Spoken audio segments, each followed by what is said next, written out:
We're at the Jonathan Baker Oscar party, and here we are with the man of the hour, Jonathan Baker. How are you? I'm great. This is, my favorite day of the year. This year, it's going to be very interesting. So I think it's either going to go Sinners or one battle after the other. But for me, best movie of the year, Frankenstein. Best cast, best casting director, best production design, best everything. And I think it's going to take third in everything. I think it's going to win a lot of awards. It's going to be a sleeper. Might not win the most. I think Michael B. Jordan's going to win. I think that one battle off the other for best picture and best director. But I honestly believe Frankenstein should win, and I think that not giving it to Ethan Hawke is a crime because that to me was the best performance of the year, bar none, across the board.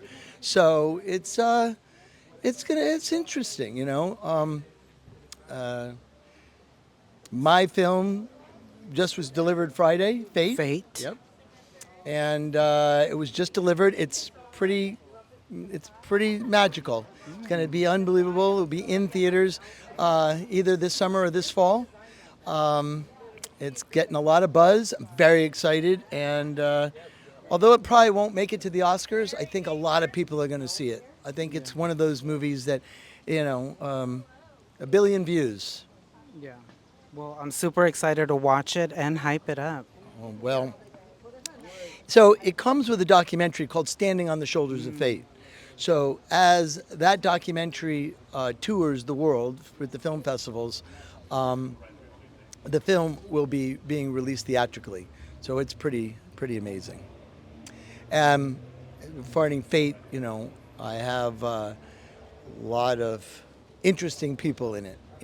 We have stars like Harvey Keitel and Faye Dunaway, Donald Sutherland, Andrew McCarthy, who hasn't acted in 10 years. Going to be very interesting to see what he does with it. More important, I have one of my daughters singing the end song. This is Treese. She's singing the end song.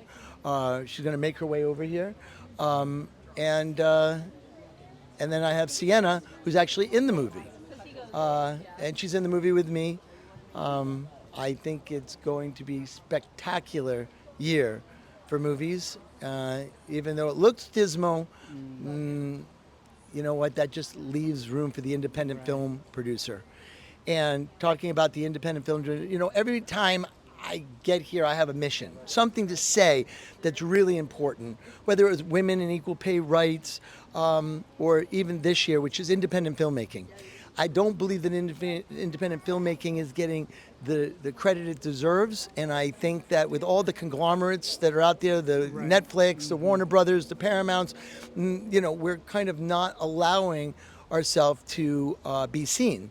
And I'm hoping that going forward that this becomes a moment for independent filmmakers, and that as we move forward into the year and all of the studios pick up all of the films, what's going to be left is going to be the independent filmmakers. That's where we're going to see real films. We're not going to see tent poles. We're not going to see amusement park rides. We're going to see real movies. And, it's been a long time. Harvey's in jail, and he had the best nose of anybody out there. And A24, they kind of took his position. And for me, A24, their movies are depressing. And then you have Neon, who's, they're out there, they're doing a great job, and they support independent filmmaking. So it's going to be great. Awesome. Thank you so much for chatting with us, and long live film. No, It's long back. live film. And long live the Oscars. I hope that, I love the fact that they have the casting category this year. And I think that should have just long overdue. It should have been here a long time ago. So, here's to Ethan Hawke. Hopefully he wins. Here's to Frankenstein. Hopefully it wins. And if it doesn't win the front, hopefully it brings up the rear and gets a lot of attention because it's just a great movie. And I'm not a Frankenstein person. And Rodgers and Hammerstein with Ethan Hawke, unbelievable. So, those are my two favorites, and hopefully good things are going to come. Thank you so much for chatting with us. Thank you so much.